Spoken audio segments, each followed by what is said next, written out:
.3F. This is one of the new ones that's not really an expansion of what's been in the code before, but there is now a requirement for specific means to connect a temporary source of power when the emergency source is undergoing service or repair. If you look at this, there's a lot of 24/7 facilities out there that don't really ever shut down, but do have a requirement for an emergency generator. And that emergency generator has to have the oil changed once a year. So what are you going to do during that time? Okay, and so the Code Making Panel 13 added this requirement for permanent connection provisions for a temporary source of power. And they recognize that not every facility is going to require this.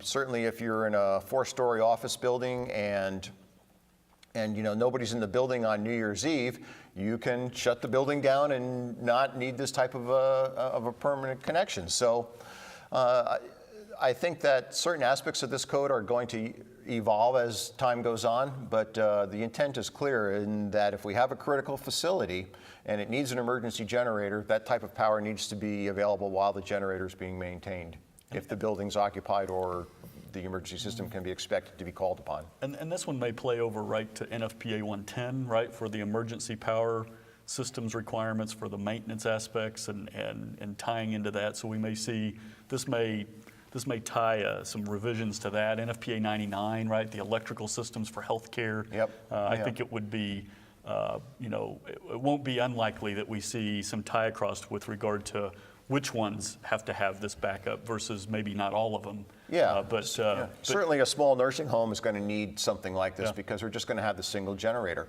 A large hospital will have 2, 3, 4 generators, and they can use one of the other generators as the emergency source of power while one's being maintained. There's usually redundancy there. So.